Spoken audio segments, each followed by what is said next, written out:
My name is Lauren Adams, and at 32 years old, I learned that revenge is best served with a smile.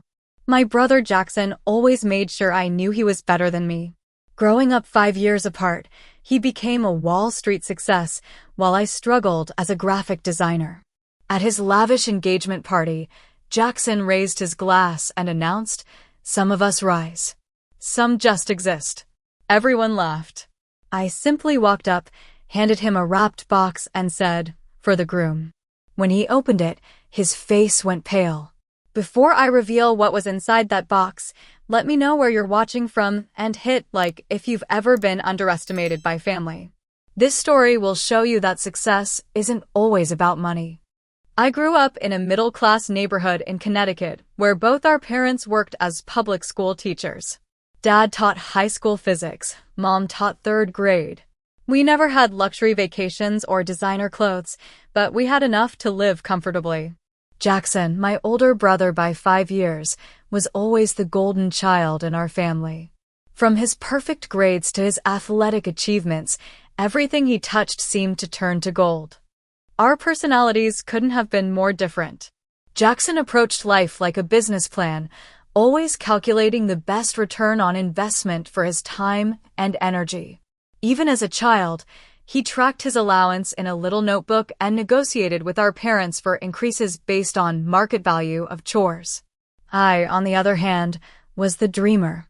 I'd spend hours drawing elaborate worlds in my sketchbooks, writing stories, or rearranging my bedroom to try different aesthetic designs. "Lauren, honey, why can't you be more organized like your brother?"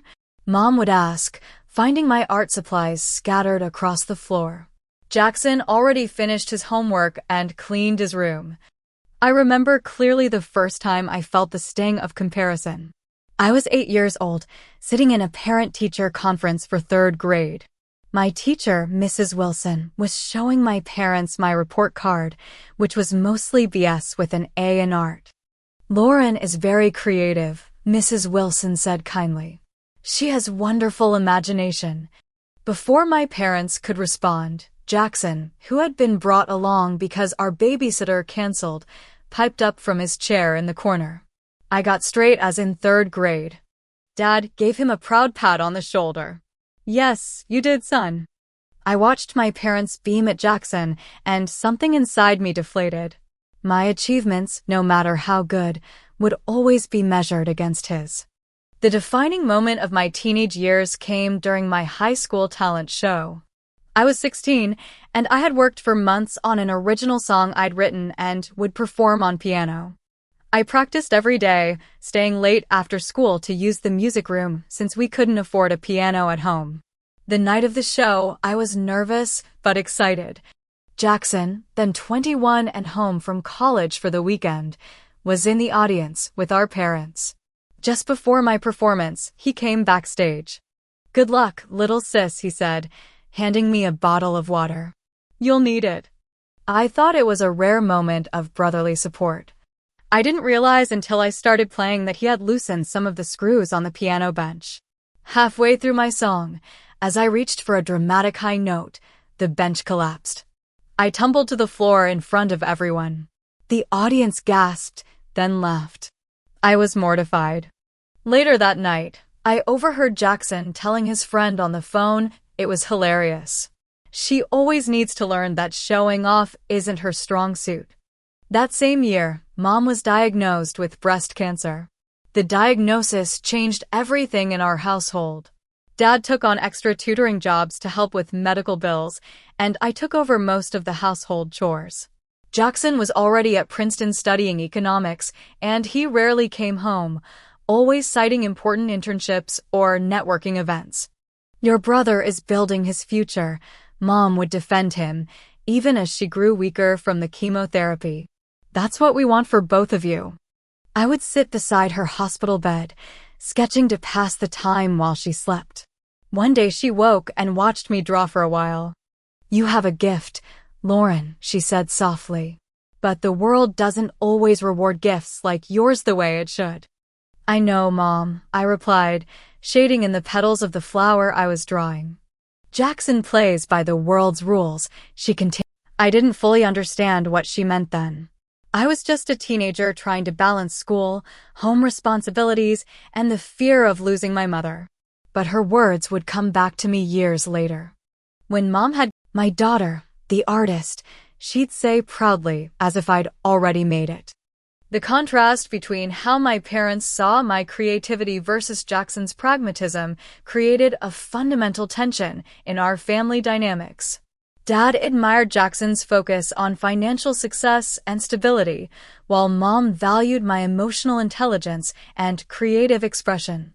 Neither approach was wrong, but in America's success-driven culture, Jackson's path received more external validation. As Mom's condition worsened, the divide between Jackson and me grew wider. I canceled plans with friends to drive Mom to treatments. I learned to cook her favorite meals in small portions she could stomach during chemo. I read to her when her eyes were too tired to focus on television. Jackson called once a week, always keeping conversations brief and focused on his achievements at school. I made the dean's list again. He'd tell her, or my economics professor is recommending me for an exclusive internship at Goldman Sachs. Mom would light up at these calls, proud of her son making his way in the world. I couldn't begrudge her that joy, but sometimes I wondered if my daily sacrifices were less visible simply because they didn't come with certificates or recognition. By the time I was 17, the values gap between Jackson and me had crystallized. He measured success in dollars, achievements, and status. I measured it in relationships, creative expression, and integrity. We were set on fundamentally different paths, neither fully appreciating the other's choices. After high school, our paths diverged even further. Jackson went on to Wharton for his MBA, securing a position at one of the top financial firms in New York City before he even graduated.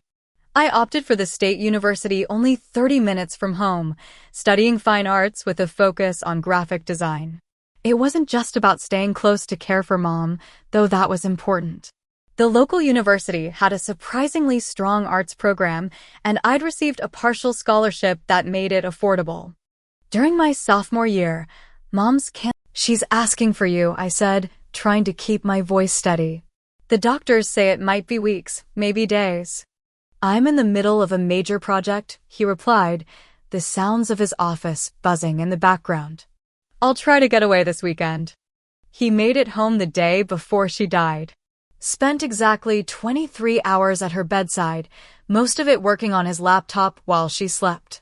When she was awake, he showed her pictures of his new apartment in Manhattan, told her about the bonus he expected at year-end. "I'm so proud of you," she whispered, her hand trembling as she reached for his. Her last words to me, when Jackson stepped out to take a call, were different. "Don't let the world change your heart, Lauren. Your way of seeing things is special." The funeral was on a Tuesday. Jackson flew in that morning and left immediately after the service, citing an important meeting he couldn't miss. Dad, stoic throughout the service, broke down when Jackson's taxi pulled away. "He's just handling grief in his own way," I said, though I didn't believe it. Dad deteriorated rapidly after Mom died. The house that had once been maintained with care began to show signs of neglect. He stopped meeting friends for their weekly chess games, stopped tending to Mom's garden. I took a semester off from school to help him adjust, worried he might fall into a depression that would swallow him completely. During that time, I had to reconsider my educational path. The fine arts program required intensive studio hours that I couldn't commit to while caring for Dad. One of my professors suggested graphic design might offer more flexibility. "You have a good eye for composition and color," Professor Winters told me. "Design skills are marketable. You could freelance, set your own hours." It was practical advice that aligned with my creative interests. I switched my major, throwing myself into learning design software, typography, and brand development. To my surprise, I loved it.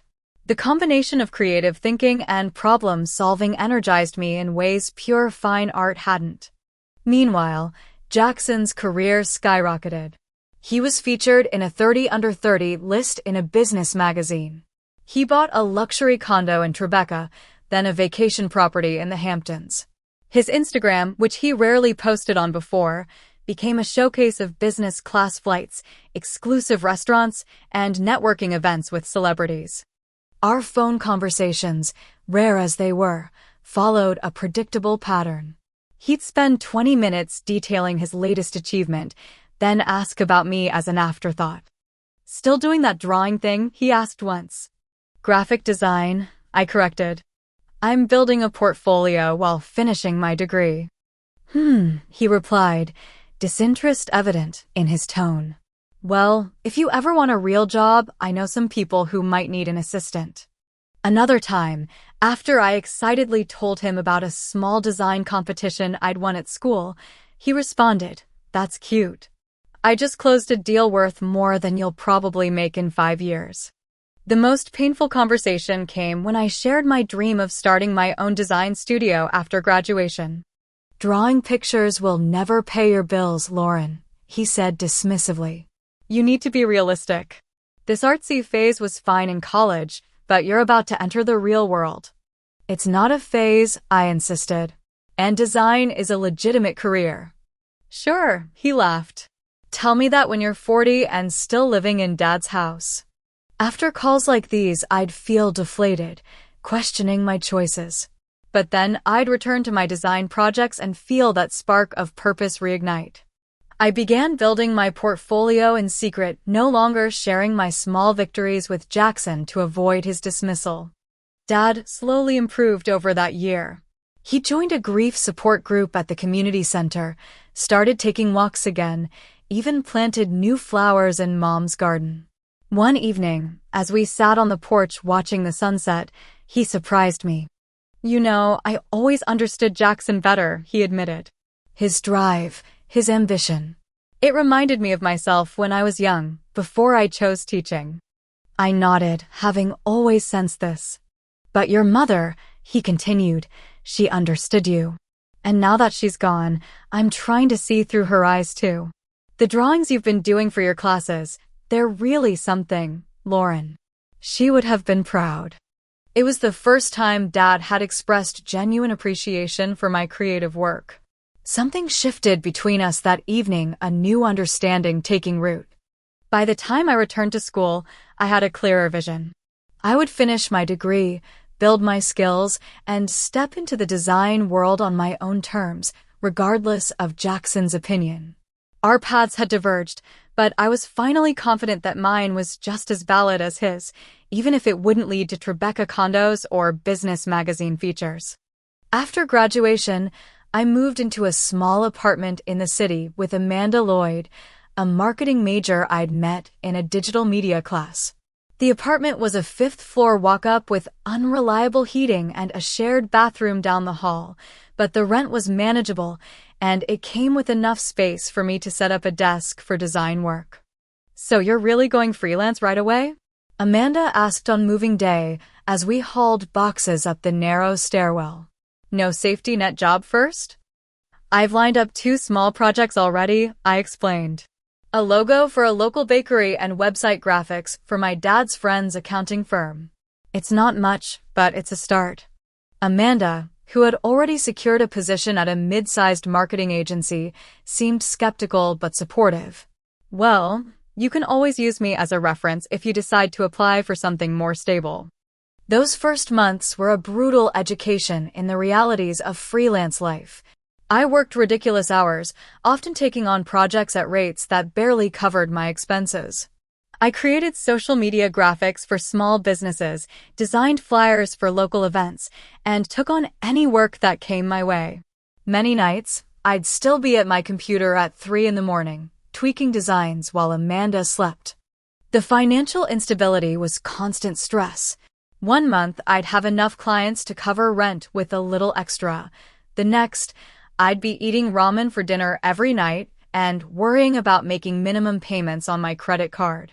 I developed a habit of calculating the cost of everything in design hours. How many hours of work at my average rate would this purchase require? 3 months in, Amanda found me at the kitchen table, head in my hands, staring at my nearly empty bank account. "Maybe Jackson was right," I said, the admission painful. "Maybe this isn't sustainable." Amanda sat down across from me. Unlike my brother, she had witnessed my late nights, my dedication, the quality of work I produced. Your brother measures success one way, she said. But there are other metrics. Look at the client testimonials you've gotten. You're good at this, Lauren. You just need to learn the business side better. That conversation marked a turning point. Amanda, with her marketing background, became my unofficial business advisor. She helped me restructure my pricing, create service packages instead of charging hourly, and develop a more professional client onboarding process. Most importantly, she pushed me to stop taking every project that came my way. Focus on what you do best and what pays best, she advised. Quality over quantity. 6 months into freelancing, I landed a significant client. Richard Donnelly owned several restaurants across the city and needed comprehensive branding work for his newest venture, an upscale farm-to-table concept. The project fee was 3 times larger than anything I'd secured before. Our first meeting set the tone for our professional relationship. Richard was direct, demanding, and didn't sugarcoat his feedback. This initial concept is too generic, he said, barely glancing at the mood board I'd spent days creating. I can get this level of work from any design school graduate. Show me something that only Lauren Adams could create. I left that meeting feeling both insulted and challenged. That night, I scrapped everything and started fresh, digging deeper into what made Richard's restaurant concept unique. 2 days later, I presented a completely new direction. Richard studied the new concept silently, his expression unreadable. Finally, he looked up. This is what I'm paying for. This shows you were listening. Working with Richard pushed me beyond my comfort zone. He questioned every font choice, every color selection, demanding justification for each design decision. Initially, his style felt harsh, but I soon realized he was teaching me to be more intentional, to design with purpose rather than just aesthetic preference. Clients don't pay for pretty, he told me once. They pay for effective. Can you tell me exactly how this design solves the problem we identified? The restaurant branding project stretched over 3 months. By the end, I had not only created work I was genuinely proud of, but I had also developed a more confident, articulate approach to presenting my designs. Richard paid the final invoice promptly and immediately referred me to 2 other business owners in his network. You're not like most creatives I've worked with, he said at our final meeting. You listen, you adapt, and you don't get precious about your first idea. That's rare. It was during one of those sleepless nights working on Richard's project that the idea first came to me. I was struggling with creating menu layouts that would be both beautiful and functional when I thought, there should be a simple tool for restaurant owners to design their own professional-looking menus. The thought lingered, expanding over the following weeks. What if there was an application that provided design templates and tools specifically for small business owners? Something that bridged the gap between completely custom professional design and generic DIY attempts? I mentioned the concept to Amanda over breakfast one morning. It's like democratizing good design, I explained, sketching rough wireframes on a napkin.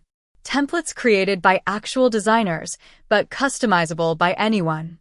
Amanda's marketing mind immediately engaged. That's solving a real problem. Most small businesses can't afford custom design work, but they still need to look professional. Exactly. It wouldn't replace designers for complex projects, but for basic needs, it could make good design accessible. The idea energized me.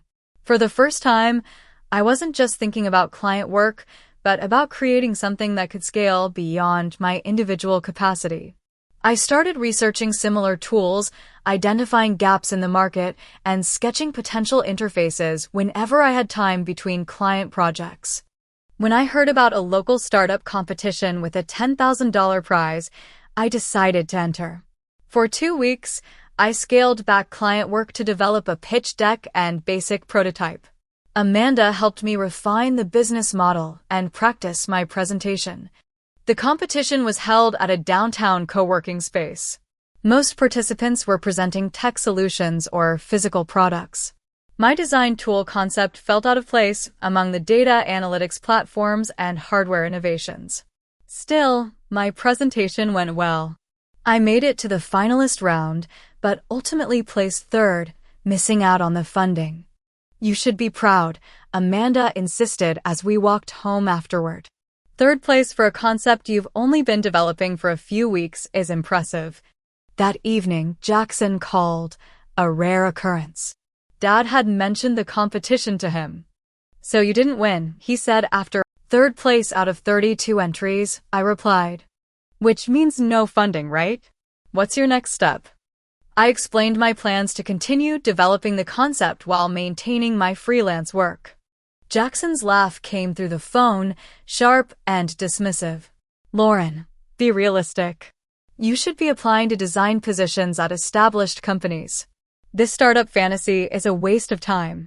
What investor is going to fund a designer with no business experience or technical background? His words hit directly at my deepest insecurities. I had been asking myself the same questions late at night. Who was I to think I could create a successful tech product? I believe in this idea, I said, my voice smaller than I intended. Belief doesn't pay bills, Jackson replied. Look, I'm saying this for your own good. Focus on building a stable career first. Not everyone is cut out for entrepreneurship. After that call, I fell into a week-long funk. Client deadlines were piling up, my savings were dwindling, and Jackson's criticism echoed in my mind. The prototype I'd been so excited about sat untouched on my laptop. The low point came when I had to ask Dad for a loan to cover rent after a major client delayed payment. I couldn't bring myself to tell him the real reason, making up a story about unexpected computer repairs instead. Of course I'll help, he said. But is everything okay with your business, Lauren? Just a temporary cash flow issue. That night, I seriously considered giving up freelancing altogether. I updated my resume and browsed job listings for in-house design positions. Maybe Jackson was right. Maybe stability should come before pursuing my own vision. But before I could submit any applications, I received an email from Richard. He had shown my work to a friend who ran a tech incubator program. He was impressed, Richard wrote. Not just with the design quality, but with the problem you're trying to solve. He'd like to meet you. Amanda found me crying at my desk, the email open on my screen. What's wrong? She asked. Nothing's wrong, I said, wiping my eyes. I just needed this reminder right now. The next day, I recommitted to my vision. I wasn't ready to give up, not yet. Jackson's voice would always be in my head, questioning and doubting, but I was learning to balance it with other voices like Amanda's, Richard's, and increasingly my own. The tech networking event was held at an industrial space converted into a trendy venue, the kind with exposed brick walls and hanging Edison bulbs. Amanda had practically dragged me there, insisting that connections were crucial for developing my application idea further. You can't build this alone, she reminded me as we approached the entrance. You need to meet developers, potential investors, people who can help make this real. The room was packed with the city's tech community, from college students hoping to land internships to established entrepreneurs scouting for new talent or investment opportunities. I felt immediately out of place in my simple black dress, among the sea of casual hoodies and expensive watches, often worn by the same people. I'll get us drinks, Amanda said, disappearing into the crowd. Left alone, I pulled out my phone, pretending to check emails while scanning the room. That's when I noticed him, a tall man with salt and pepper hair examining the prototype demo I had running on my tablet at our small table display. Unlike most attendees who glanced briefly before moving on, he was taking his time, testing different features. I approached cautiously. Find anything interesting? He looked up, sharp blue eyes assessing me. Is this your project? Yes, I extended my hand. Lauren Adams. Ethan Mercer, he replied, his handshake firm. Where's the rest of your team? Currently just me, I admitted. I'm the designer. I've been working with a freelance developer to build the prototype. His eyebrows raised slightly. So you're pre-seed, pre-team, Pre-everything. Pre-funding, I corrected. But not pre-vision or pre-validation. I've been testing the concept with small business owners. There's definite interest. A hint of a smile appeared. Direct. I appreciate that. He handed me his business card. I'm an angel investor. I focus on early-stage startups with potential for significant market impact. He nodded toward my tablet. Send me your pitch deck. Your UI is impressive, but I'll need to see the business case. Amanda returned with drinks just as Ethan walked away. Who was that? She whispered. I stared at the card in my hand. Possibly our first investor. The next 2 weeks were a blur of preparation. I refined my pitch deck, gathered user feedback, and created financial projections with Amanda's help. I sent everything to Ethan and was surprised when he responded the same day, requesting a meeting at his office. Ethan's firm occupied the top floor of a Madrid building downtown. The reception area was minimalist, with abstract art on the walls and a stunning view of the city's skyline. I was shown into a conference room where Ethan sat with 2 others, a younger man and woman. Lauren, meet Patrick Winters and Julia Kong, my partners, Ethan said. They've reviewed your materials as well. What followed was the most challenging 2 hours of my professional life. They dissected every aspect of my business plan, questioning my market size calculations, user acquisition strategy, and revenue projections. Patrick was particularly skeptical about my limited technical background. How do you plan to lead development without coding experience? He asked. The same way many founders do, I replied. By understanding what needs to be built and hiring the right people to build it. My expertise is in user experience and design, which is critical for an application that needs to be intuitive for non-designers. Julia focused on market questions. Your target customers have existing options, from Canva to Adobe. What makes your solution different enough to succeed? I pulled up comparison slides I had prepared. Those platforms are either too simplified or too complex. Small business owners fall between those extremes. They need professional results without the professional learning curve or price tag. By the end of the meeting, I was mentally exhausted, but felt I had held my ground. Ethan walked me to the elevator. You were well prepared, he said. We'll discuss internally and get back to you next week. 6 days later, Ethan called. We'd like to offer you seed funding, he said without preamble. $500,000 for 20% equity. The figure was lower than I had hoped and the equity percentage higher, but it was enough to start building in earnest. After consulting with the lawyer Amanda recommended, I negotiated a slightly better deal and accepted. With funding secured, everything accelerated. I rented a small office space and began building a team, starting with a lead developer and another designer. We worked ridiculous hours, fueled by the excitement of creating something from scratch. Every decision, from naming the product, design lift, to choosing the tech stack, required research and deliberation. The first 3 months were the hardest.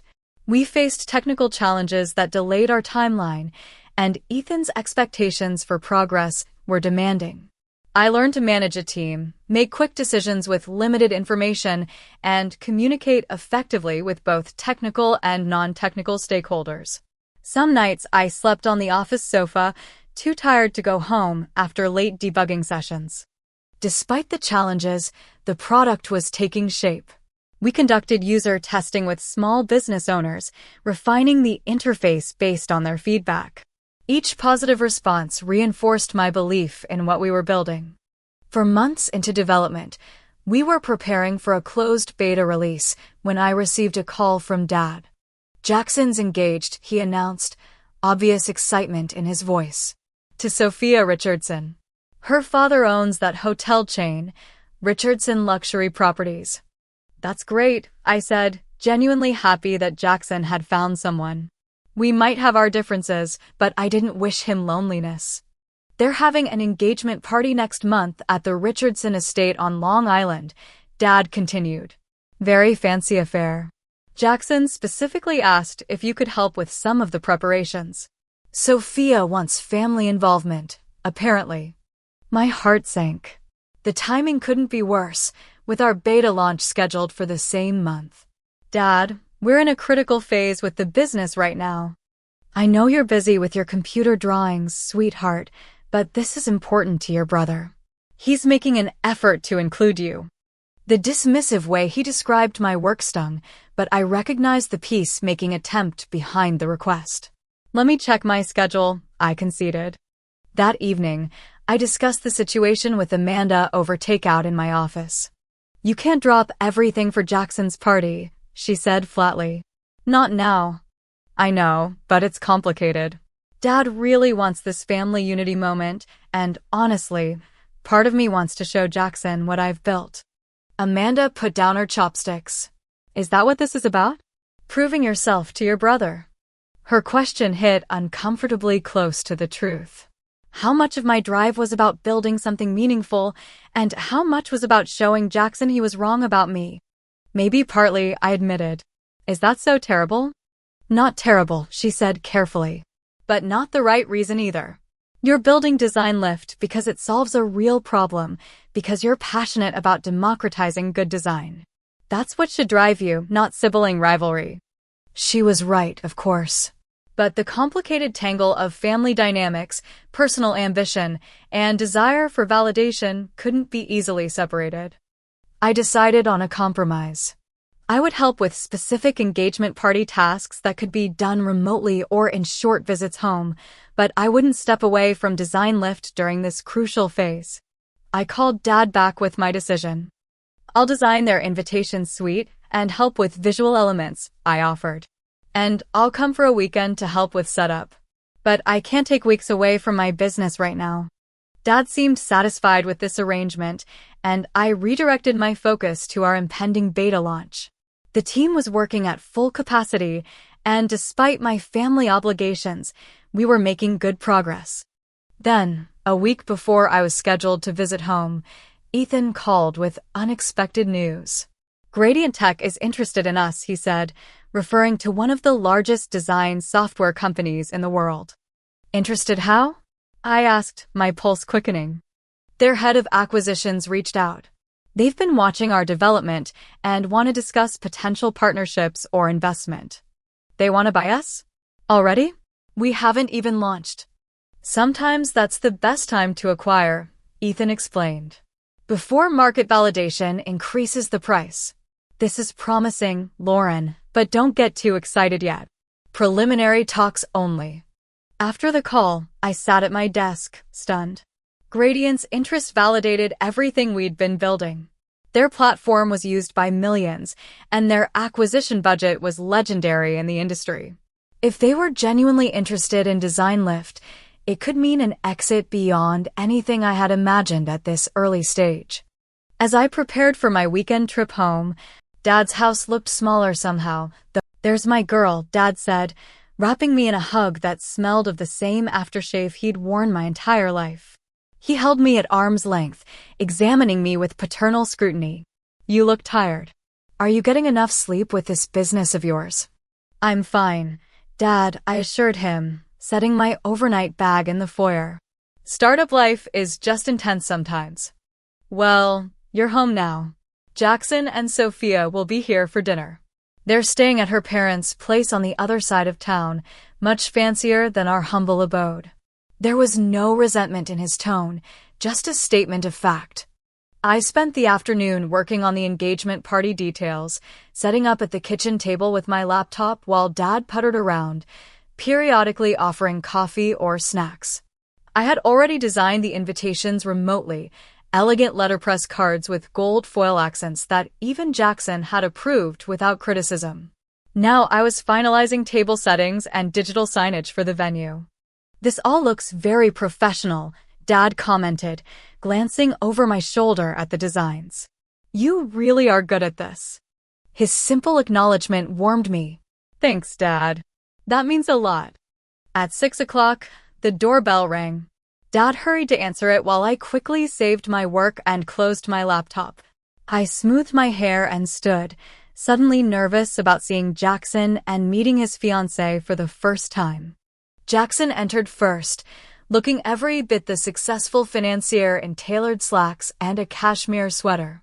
He had our father's height and our mother's sharp features, all assembled into a package of confidence that commanded attention. "Lauren," he said, offering a brief hug that felt more like a business greeting than a brotherly embrace. "You look well." "You too," I replied, meaning it. Success suited him. Behind Jackson stood Sophia, and she immediately defied my expectations. I had imagined someone like the women in Jackson's Instagram posts, polished to perfection with designer clothes and practiced smiles. Instead, Sophia was refreshingly natural, her dark hair pulled back in a simple ponytail, her smile reaching her eyes when she extended her hand. "I've heard so much about you," she said warmly. "Jackson showed me the invitation design you created. It's absolutely beautiful." "Thank you," I replied, genuinely surprised by her warmth. "Congratulations on your engagement." Dinner was served in the dining room, the good china brought out for the occasion. Dad had ordered from an upscale local restaurant, clearly wanting to impress Sophia despite her family's wealth. The conversation flowed more easily than I had anticipated, largely due to Sophia's natural ability to bridge awkward silences. She asked thoughtful questions about my design work, showing genuine interest. "So your application helps small businesses create professional designs?" she asked after I explained Design Lift. "That's brilliant. My cousin runs a bakery, and she's always struggling with marketing materials." "Exactly our target user," I nodded. "Someone with a good eye but no formal design training or budget for custom work." Jackson, who had been relatively quiet while I explained my business, finally spoke up. "It's a crowded market, though. Lots of established players with massive resources. We're targeting an underserved segment," I replied evenly. "And our user testing shows strong product market fit." "User testing with what sample size? 50 people? 100? Jackson pressed. "The big platforms have millions of users providing data." "We're pre-launch," I reminded him. "But our approach is different. We're not trying to be everything for everyone." "That's what every startup—" Dad cleared his throat, clearly uncomfortable with the tension. "The food is getting cold. Let's enjoy this lovely meal." Sophia deftly changed the subject to wedding plans, but the moment had set the tone. Throughout dinner, Jackson found subtle ways to highlight his success while questioning mine. He mentioned his recent promotion, the luxury car he'd just purchased, the celebrities he'd met at a charity gala. After dessert, as Dad and Sophia cleared the table, Jackson cornered me in the living room. "Listen, Lauren," he began, his voice lower. "I know you think I'm being harsh, but I'm trying to save you from disappointment. I've seen countless startups fail, many with better funding and more experienced founders than you." "Thanks for the vote of confidence," I replied, trying to keep the hurt from my voice. "It's not about confidence. Jackson," I interrupted, "I appreciate your concern, but I've done my research. We have a solid plan and good investors." "Good investors?" he scoffed. "Who? Some local angels. That's not the same as having institutional backing." Before I could respond, Sophia returned to the room, immediately sensing the tension. "Everything okay in here?" "Just giving Lauren some business advice," Jackson said smoothly. "Well, I think her business sounds amazing," Sophia replied, sitting beside me on the sofa. "Actually, I'd love to get a demo sometime. Maybe I could provide some user feedback." Her genuine interest made Jackson's dismissal even more apparent. Throughout the rest of the evening, I noticed other surprising dynamics. Sophia repeatedly redirected conversations when Jackson became too boastful, subtly tempering his more arrogant tendencies. She asked Dad thoughtful questions about his teaching career, showing respect for his profession in a way Jackson rarely did. When they left for the evening, Sophia hugged me goodbye. "I'm really glad we finally met," she said. "And I'm sorry about Jackson earlier. He can be intense about business discussions." "I'm used to it," I assured her. "Still," she said, lowering her voice, "what you're doing is really admirable." Taking that kind of risk, building something from nothing. I respect that more than you know. After they left, Dad and I sat in the living room, the house quiet again. Sophia seems lovely, I offered. She is, Dad agreed. Good for Jackson, I think. Keeps him grounded. They seem happy together. Dad nodded, then hesitated before speaking again. Lauren, about what Jackson said regarding your business. I want you to know that I'm proud of you for taking this chance. Your mother would be too. His words caught me off guard. Dad had always aligned with Jackson's practical worldview. Thanks, Dad, I said softly. That means a lot. I may not understand all the technical aspects of what you're doing, he continued, but I know hard work and determination when I see it. You've got both, just like your mother. Later that night, as I prepared for bed in my childhood room, my phone buzzed with an email from Ethan. Gradient meeting confirmed for next week. Their acquisition team wants to see full demo. This is moving faster than expected. Be prepared. I stared at the screen, excitement and anxiety colliding. If Gradient was serious, everything could change. My small startup that Jackson had so casually dismissed could become part of one of the industry's giants. The validation would be undeniable. But would that validation even matter? Was I still that 8-year-old girl seeking approval at a parent-teacher conference? That 16-year-old humiliated at a talent show? I fell asleep with these questions circling in my mind, no closer to answers than I had been years ago. But one thing was certain. The engagement party in 2 weeks would happen at a pivotal moment for both Jackson's life and mine. What remained to be seen was whether our paths, so long diverged, might finally find some parallel understanding. The Richardson estate sprawled across 5 acres of manicured Long Island landscape, the main house a colonial revival mansion with white columns and expansive terraces. A valet took my rental car, and I smoothed the front of my navy blue dress, the most expensive piece of clothing I owned, purchased specifically for this event. Inside, the foyer opened to a grand staircase where a string quartet played softly. Waiters circulated with champagne and hors d'oeuvres among guests dressed in evening wear that probably cost more than my monthly rent. I recognized a few faces from business magazines, celebrities, and political figures, all moving through the space with the ease of people accustomed to wealth. Lauren. Dad appeared at my side, looking distinguished in his new suit. You made it. Everything looks wonderful. All your designs worked beautifully. Thanks, Dad, I replied, accepting a glass of champagne from a passing waiter. The place is incredible. The Richardsons don't do anything halfway, he agreed. Sophia's been asking for you. I think she's in the garden room with her bridesmaids. I made my way through the crowd, nodding politely at strangers who smiled in my direction. The garden room was a glass-enclosed space filled with tropical plants and wicker furniture. Sophia sat surrounded by several elegantly dressed women, but broke away when she saw me. Lauren, she exclaimed, embracing me warmly. You're here. Everything looks amazing, the signage, the programs, all of it. You're so talented. I'm glad you like it, I said sincerely. Congratulations again. This is quite a celebration. Oh, this is all my parents, she waved dismissively. I would have been happy with something smaller, but they've been planning my wedding since I was born, I think. She lowered her voice. Between us, I'm just happy to have family here to keep me sane. Jackson's been networking since we arrived. I glanced around the room. Speaking of Jackson, where is he? Library, I think. With some investment bankers and my father's friends. She rolled her eyes good-naturedly. Always working, that one. Some things never change, I agreed. She squeezed my arm. Go say hello to him. I should get back to my bridesmaids anyway. I found Jackson in the wood-paneled library, surrounded by middle-aged men in expensive suits. He was mid-anecdote, gesturing with a tumbler of amber liquid, his audience chuckling appreciatively. When he spotted me, he paused momentarily before waving me over. Gentlemen, my sister Lauren, he introduced. The artistic one in the family. The entrepreneur, I corrected smoothly, extending my hand to the nearest man.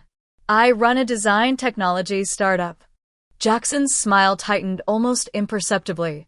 Lauren's developing a little app for small businesses. What's the focus? Asked one of the men, seemingly genuinely interested.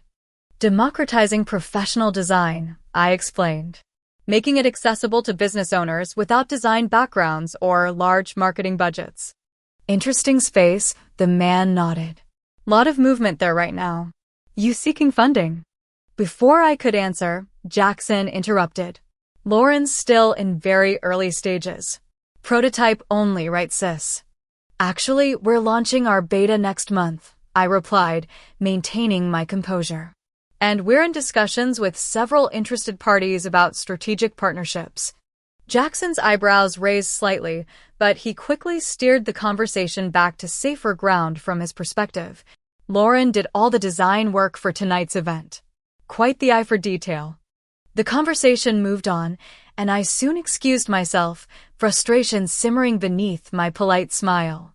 As I walked away, I overheard Jackson launching into a story about his recent closing of a major investment deal. The evening progressed with dinner served under an enormous tent on the back lawn. Crystal chandeliers hung from the ceiling, tables adorned with elaborate floral arrangements that probably cost more than my first car. I was seated at a family table with Dad, Jackson's old college friends, and a few Richardson relatives.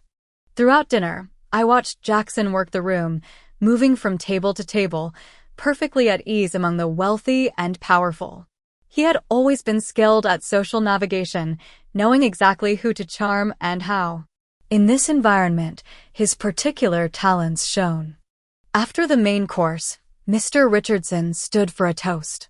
A tall, distinguished man with silver hair and the confident bearing of generational wealth, he welcomed everyone to the celebration of his daughter's engagement. He spoke warmly of Jackson, calling him the son I never had and praising his business acumen and ambition. In Jackson, he concluded, raising his glass, Sophia has found a partner worthy of her, a man of vision and achievement. The crowd applauded as Jackson stood, embracing his future father-in-law before taking the microphone himself. He thanked the Richardsons for their welcome and spoke lovingly of Sophia, his words seemingly heartfelt and genuine. Then his expression shifted subtly as he continued. Success has always been important to me, Jackson said, his voice carrying across the silent tent. Building something meaningful, creating legacy. Some of us are driven to rise above circumstances, to achieve at the highest levels. He paused, his gaze finding me in the crowd.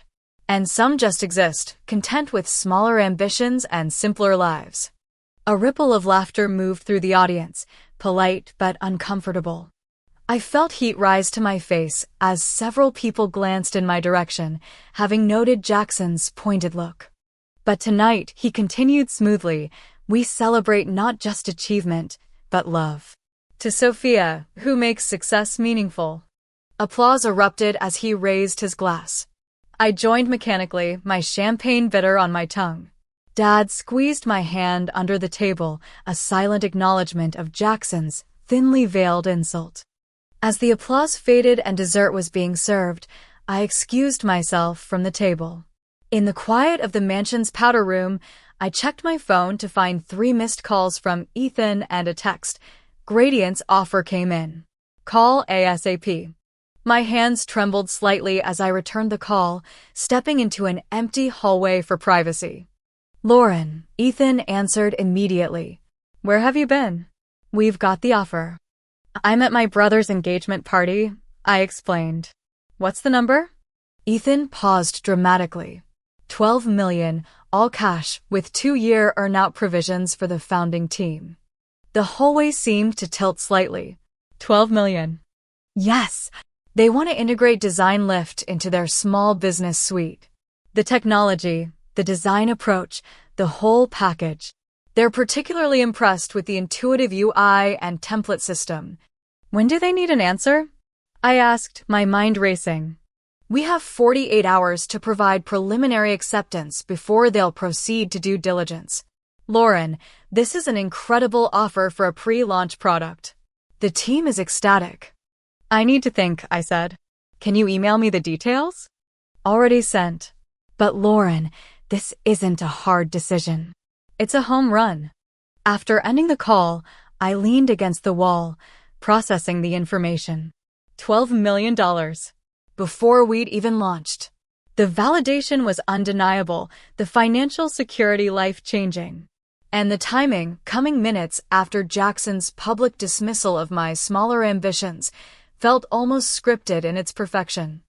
I returned to the tent as music started and couples moved to the dance floor. Dad was chatting with Sophia's mother, and Jackson was nowhere to be seen. As I watched the celebration continue around me, a plan began to form in my mind. I slipped away to my rental car, retrieving a small gift box from the trunk. Inside was a simple silver picture frame I'd purchased as an engagement gift, but now I had something else to include. I returned to the house, finding a quiet study with a printer. Within minutes, I had printed the acquisition offer summary from Ethan's email and placed it in the frame behind a note card that read simply, "Different paths, different success. Congratulations on your engagement." I wrapped the frame carefully in silver paper I'd brought for this purpose, adding a white bow. By the time I returned to the tent, the dancing was in full swing and Jackson was at the center with Sophia, both laughing as they moved to the music. I approached as the song ended, the gift box held before me like a shield. "Jackson," I said, keeping my voice even. "A small engagement gift for you and Sophia." His expression was one of mild surprise, then polite appreciation. "Thank you, Lauren. You didn't need to." "I insist," I replied, handing him the box. "Open it now." Something in my tone must have intrigued him, because instead of setting it aside with the other gifts, he began unwrapping it on the spot. Sophia stood beside him, smiling expectantly. "A frame," he observed, lifting it from the box.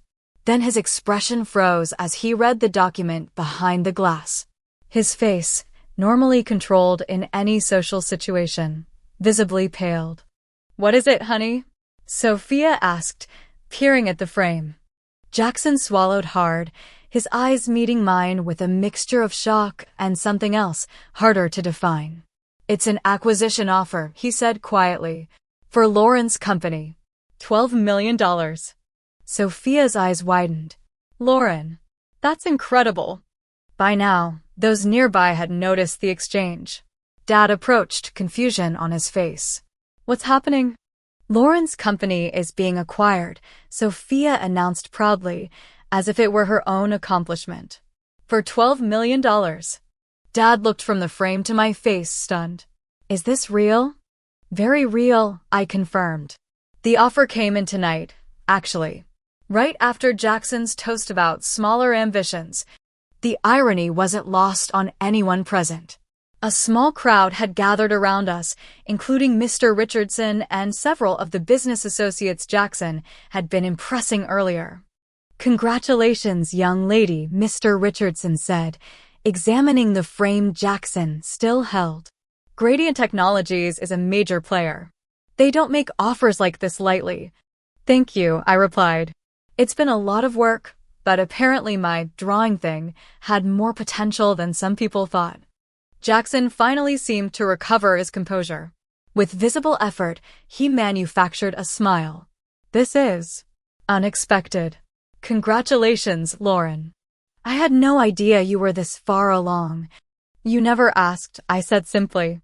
The moment hung between us. Years of dismissal and underestimation crystallized in those 3 words.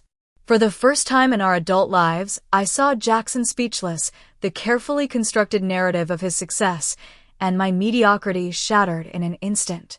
Dad broke the tension, pulling me into a tight hug. "I'm so proud of you," he whispered, his voice thick with emotion. As the news spread through the party, I found myself the center of attention, fielding questions about design lift and the acquisition. Several of Jackson's business associates offered their cards, suddenly interested in the little app he had dismissed minutes earlier. Through it all, I maintained my composure, neither gloating nor diminishing my achievement.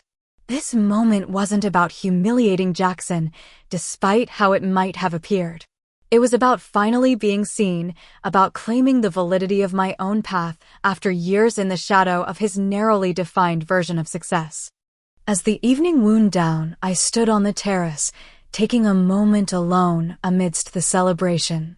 The night air was cool, stars visible beyond the glow of the estate's landscape lighting.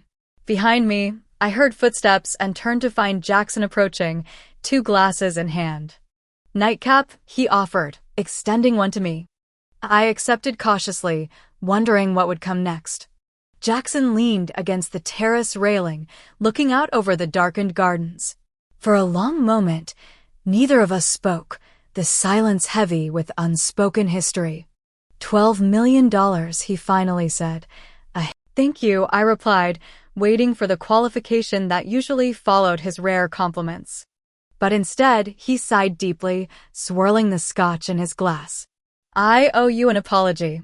Many, actually, but let's start with tonight. That toast was unnecessary." The admission surprised me. Jackson rarely acknowledged when he'd crossed a line. It was hurtful, I agreed, but not unexpected. He winced slightly at that. Have I really been so predictable in my condescension? "Since we were children," I confirmed, but without heat. The acquisition offer had drained the old anger from me, replacing it with something closer to pity. Jackson turned to face me directly. "I want to explain something, not as an excuse, but maybe to help you understand. I've always been jealous of you, Lauren." I nearly choked on my drink. "Jealous? Of me? That's absurd." "Is it?" He shook his head. "You've always had this freedom. This ability to pursue what genuinely interested you without calculating its value in dollars or status points. Mom saw it in you, encouraged it. While you got the pressure, I realized aloud. Exactly. Dad's expectations, his practical worldview. Make something of yourself, son. Secure your future. I internalized all of that, made it my identity. And watching you float along, following your passions while I did everything right. It wasn't floating, I corrected him. It was struggling, working multiple jobs, facing rejection after rejection. You only saw the surface. Because I never looked deeper, he acknowledged. It was easier to dismiss your choices than to question my own. A server passed by, offering desserts. We both declined, maintaining this rare moment of connection. For what it's worth, Jackson continued, Sophia has been trying to make me see this for months. She thinks I'm too rigid, too focused on a single definition of success. She's insightful, I offered. And kind. I like her very much. She likes you too. Admires your independence, actually. The irony wasn't lost on either of us. All these years of his supposed superiority, and now his fiancée was holding me up as an example. I never wanted to compete with you, Jackson, I said softly. That was always your framing, not mine. He nodded slowly. I know that now. But tonight, with the acquisition news. Was that timing deliberate? I considered lying, then decided against it. We'd had enough dishonesty between us. Yes. After your toast, I wanted you to see that my path was valid too. Childish, maybe, but human. Not childish, he disagreed. Perfect narrative symmetry. The finance guy would appreciate that. He raised his glass in a small salute. Well played, little sister. We shared a genuine laugh then, perhaps the first in many years. As it faded, I saw Sophia watching us from the doorway, a pleased smile on her face. She approached, sliding her arm through Jackson's. Am I interrupting a rare Addams siblings truce? She asked lightly. More than a truce, I hope, Jackson replied, glancing at me. We're working on it, I confirmed. Sophia squeezed my hand. Lauren, I meant to tell you earlier, but with all the excitement. Thank you. For what? For not making a scene. You could have embarrassed Jackson in front of everyone, made your announcement during the party. Instead, you just showed him privately. That was gracious. I hadn't thought of it that way, but she was right. Despite my desire for recognition, I hadn't sought to publicly humiliate my brother. Some deeper loyalty had prevented that final step. We're still family, I said simply. The following months brought rapid change.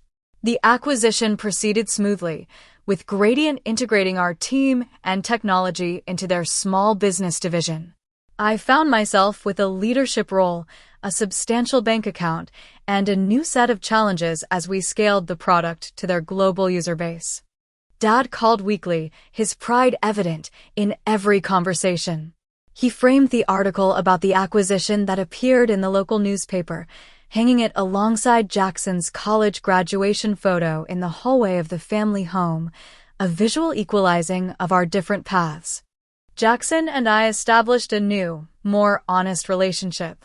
The old competition faded, replaced by occasional professional consultation and more frequent personal connection. He even invited me to speak at a financial conference about creative entrepreneurship, introducing me as my sister, the visionary founder, without a trace of irony. My own relationship with success evolved as well. The external validation of the acquisition had satisfied something in me, silencing the doubtful voices that had echoed Jackson's dismissals over the years. But more meaningful was the internal shift, the growing confidence that came from building something valuable, something that helped others create and communicate more effectively. 6 months after the acquisition, I used part of my newfound wealth to launch a nonprofit foundation providing design education to underserved communities. The joy I found in watching young people discover their creative voice reinforced what I had slowly been learning. True success wasn't measured in dollars or status, but in alignment with your authentic self and contribution to others. On the day we opened our first design education center in an under-resourced neighborhood, Jackson and Sophia were there, genuinely supportive. After the ribbon cutting, Jackson pulled me aside. "You know what I realized?" he said. "You're doing exactly what Mom would have done with success. Reinvesting it in what matters to you, what helps others." "She influenced both of us," I replied. "Your donation made this center possible too." He nodded, looking around at the students already exploring the new computers and design tools. Different paths, same destination maybe? Making an impact, just in different ways. That evening, alone in my new office, I found myself thinking about the journey that had brought me here. The talent show humiliation, the years of dismissal, the late nights doubting my choices while Jackson climbed his corporate ladder. All of it had shaped me, pushed me to prove something, first to him, then to myself, and finally to no one at all, as I learned that external validation was always temporary, always insufficient. The true lesson wasn't about showing Jackson he was wrong. It wasn't even about the acquisition or the money. It was about the courage to follow your own path when everyone around you questions it. About defining success on your own terms, even when those terms aren't recognized by others. About understanding that validation, when it comes, feels hollow if you've compromised your authentic self to achieve it. I keep the framed acquisition offer on my desk now, not as a trophy of victory over my brother, but as a reminder that every dismissal, every underestimation, can become fuel for growth rather than a reason to doubt yourself. Every "you'll never" can become the first line of an unexpected success story. Every comparison can be an invitation to forge your own incomparable path. Have you ever been underestimated by someone close to you? How did you respond, and what did you learn from that experience? I'd love to hear your stories in the comments below. Sometimes the people who doubt us the most end up teaching us the most important lessons about ourselves. Don't forget to like and subscribe if this story resonated with you, and share it with someone who might need a reminder that success comes in many forms. Thank you for listening to my journey, and remember, the best revenge isn't proving others wrong, it's proving yourself right.